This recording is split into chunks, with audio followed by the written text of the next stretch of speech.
Você não lembra do menininho, não, que ele queria faltar da aula no outro dia? Aí ele escreveu um bilhete no caderno dele, no nome da professora, falando assim: amanhã não haverá aula. Motivo, pode ser feriado. Assinado o nome da professora. Aí embaixo, para confirmar, ele escreveu assim: é verdade esse bilhete. Caraca, velho. Pois é verdade esse bilhete. O cara é um gênio, né, velho? Desde criança. O cara usando aí as brechas do sistema aí, né, velho? É verdade esse bilhete. Tá justificado, né? A crença verdadeira é justificada. Olá, Home Students! Sejam bem-vindos a mais um vídeo desse canal. Vamos falar mais um pouquinho de filosofia. Você que está interessado em aprender um pouquinho mais de filosofia, a gente tem falado aqui toda semana um tema diferente. Se inscreva no canal, ative o sininho para você receber a notificação dos próximos vídeos e você compartilhar um pouco aqui conosco disso que a gente está trabalhando aqui nesse momento. O tema que a gente vai trabalhar hoje é um tema muito caro, assim como a ideia de liberdade, que nós já trabalhamos. Você pode assistir o vídeo lá, Liberdade e Determinismo, linkado aí abaixo. Nós vamos falar um pouquinho sobre verdade. Você prefere que as pessoas te falem a verdade ou prefere que as pessoas te falem a mentira? O que você prefere que elas te digam? Eu acho que é verdade, né? As pessoas dizem muito assim, prefere ouvir a verdade mesmo que doa, né? Tem pessoas que dizem isso, mas às vezes é da boca para fora. Mas a maioria das pessoas preferem ouvir sempre a verdade. Então, é verdade esse bilhete. Por que a linguagem nos é tão cara? Por que a verdade nos é tão importante, né? Porque ela tem um peso nos valores que nós estabelecemos nas relações humanas, exatamente como eu disse para vocês agora.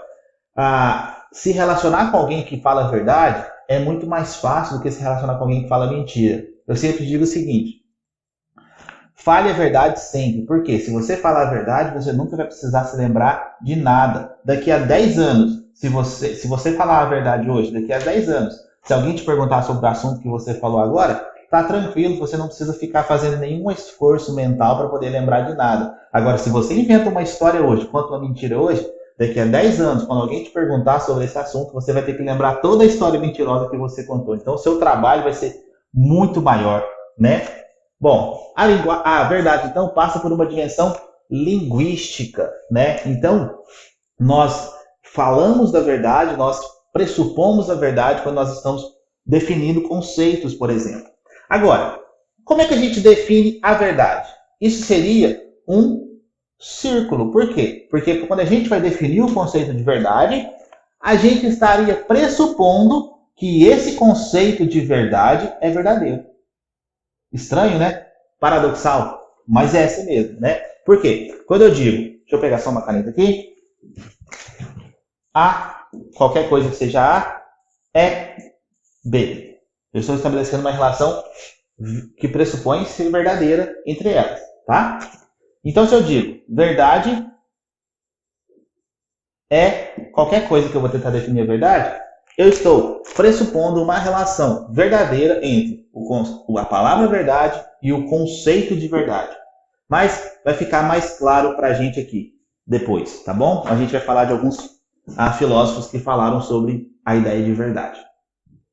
A verdade, então, ela está no nosso cotidiano. Nós temos fatos verdadeiros e nós vemos esses fatos verdadeiros. Agora, será que a verdade está só no fato? Será que a verdade está na coisa que eu estou vendo? Ou será que a verdade está em mim que estou vendo a coisa? Por que isso é um problema? Podemos pensar o seguinte: você, quando acorda de manhã cedo, eu espero que você acorde cedo para assistir a aula. Se você acorda de manhã cedo e você vê o sol nascendo, qual é a impressão primeira que você tem? Que a Terra gira em torno do Sol ou que o Sol gira em torno da Terra? A nossa impressão mais imediata do mundo nos fornece, às vezes, fatos que contradizem ideias de verdade, ideias verdadeiras, que nós já provamos cientificamente que são verdadeiras, né? Nós temos a impressão, às vezes, de que a Terra está parada e o Sol gira em torno da Terra. Nós temos essa impressão, uma impressão muito empírica nossa. Nossa experiência mais imediata do mundo nos oferece isso. Ou por outra, nós vemos o Sol todo. Então nós podemos ter a impressão de que o Sol seja menor do que a Terra. Uma vez que eu consigo ver o Sol inteiro e a Terra eu não consigo ver a Terra inteira, então o Sol é menor do que a Terra, porque eu consigo ver o Sol como um todo. Mais um exemplo para vocês. A Terra é redonda, seus terraplanistas? A Terra não... a Terra é redonda. Mas eu consigo ver a Terra redonda? Não, a minha experiência imediata não me diz isso. Eu preciso de quê? De demonstrações. Eu preciso transformar esse fato em conhecimento. E como é que eu transformo esse fato que eu tenho na minha cotidianidade em conhecimento? Através de ciência, através de demonstrações. Mas só isso? Não, eu preciso me afastar do objeto. Se eu estou muito próximo do objeto, eu não consigo vê-lo direito. Se eu estou muito longe do objeto, eu não consigo vê-lo direito. Não consigo ler o que está escrito aqui, por exemplo. Então, eu tenho que ter uma distância moderada com relação ao objeto. Não preciso estar nem muito próximo, nem muito longe. A ciência moderna, né? Como é que ela demonstra coisas? Ela precisa de aparelhos tecnológicos desenvolvidos especialmente para melhorar a nossa capacidade visual. Nós conseguimos ver coisas muito pequenas com o auxílio de microscópios. Nós conseguimos ver coisas muito longe com o auxílio de telescópios, para nos colocar numa distância segura para que a gente possa transformar esse fato que a gente observa em conhecimento. Então, será que os meus sentidos me dizem sempre a verdade? Será que tudo aquilo que eu sinto, que eu experiencio, me diz a verdade? Esse é assunto para os próximos vídeos. Então, fique ligado para você ver a gente falando sobre isso nos próximos vídeos. Então, vamos nos ater à ideia de verdade. Nós temos algumas teorias sobre a verdade. A mais famosa delas, a que fez mais fortuna na história da filosofia, é chamada de verdade por correspondência. O que é verdade por correspondência? Quer dizer que você faz um curso de verdade por correspondência pelo correio? Não, não é isso que quer dizer. O que é verdade por correspondência? Existe, então, uma correspondência entre a ideia e o fato. Isso é verdade por correspondência. Agora, o que significa essa correspondência entre ideia e fato? O que é um fato? Um fato é aquilo que eu estou vendo. O que seria a ideia? A ideia é aquilo que eu formo na minha mente. Ok? Então eu tenho uma ideia. Às vezes vocês vão ver ideia, às vezes vocês vão ver representação, às vezes vocês vão ver escrito imagem. Então, são conceitos que dizem que é algo que eu tenho na minha mente. Quando eu conheço essa cadeira aqui, ou esse apagador, tá? Eu conheço esse apagador. Fecho o olho. Consigo ver o apagador? Consigo. Na minha mente eu vejo o apagador. Então quer dizer que o apagador está dentro da minha mente? Não. Quer dizer que na minha mente tem uma ideia desse apagador. E a verdade é o quê? É que essa ideia que eu formei na minha mente corresponda ao objeto que está fora da minha mente. Os objetos não entram na nossa mente. O que entra na nossa mente são imagens. E o que nós formulamos o conhecimento é a partir dessas imagens que nós construímos na nossa mente. Imagens, representações ou ideias, dependendo do filósofo que você for ler aí. Um dos nomes mais famosos, né? René Descartes, que defendia essa ideia de verdade por correspondência. Para Descartes, os mundos são separados. Tem o mundo do pensamento e o mundo da matéria, da coisa. A ideia formada no pensamento deveria, então, corresponder ao mundo da matéria. Só assim nós teríamos uma verdade, então, por correspondência. Aquela ideia formada na minha mente, no pensamento, deveria corresponder ao que eu vejo no mundo real, ao que eu vejo no mundo sensível. Tá bom? É a única ideia de verdade? Não, não é a única ideia de verdade. Nós temos na contemporaneidade um filósofo chamado Habermas, tá? Que propõe uma nova ideia de verdade, que ele chama de verdade intersubjetiva, ou uma teoria comunicativa. Vou explicar o que isso significa.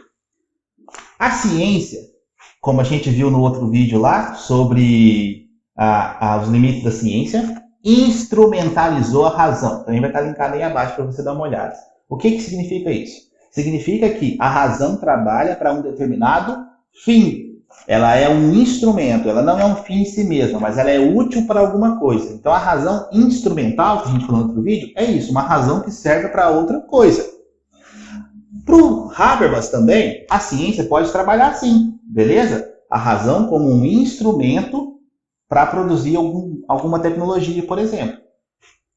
Mas o problema que o Habermas coloca é o seguinte, se pergunta, e na ética, e na política, será que essa ideia de verdade nos serve? Será que essa ideia de verdade, de razão instrumental, nos ajuda? Segundo o Habermas, não. Ele propõe o seguinte, que a verdade no campo da ética e da política tem que ser uma verdade intersubjetiva. Por quê? Partindo do diálogo, da conversa entre as pessoas e chegar não uma conclusão definitiva, porque isso não vai existir na ética e na política para o Habermas, mas a um consenso. Então, a partir do debate, da conversa, do diálogo entre as pessoas que fazem parte de um certo estatuto social, de uma certa perspectiva social, elas deveriam então chegar a esse conceito de verdade, a uma verdade que seja uma verdade intersubjetiva, uma verdade que seja compartilhada entre aqueles membros daquele grupo. Isso é a ideia de verdade intersubjetiva, né? Um consenso entre as pessoas que fazem parte desse grupo. O que o Habermas está propondo é uma ideia que serve para a democracia, porque na democracia nós temos o direito de... Democracia não é só você ir de 4 em 4 anos e eleger os seus representantes. Não. Democracia é participar das decisões do debate público. E nesse debate público, a verdade não pode ser instrumental, a razão não pode ser instrumentalizada, mas a razão, segundo Habermas, tem que ser compor, né, essa questão da intersubjetividade. Uma razão e uma ideia de verdade que seja um consenso entre todas as pessoas que fazem parte desse jogo. Ok? Bom, o que eu tinha para falar para vocês é hoje. Se você gostou desse vídeo, não se esqueça de se inscrever no canal e de ativar o sininho para que nas próximas aulas nós continuemos conversando sobre esses assuntos. Até mais.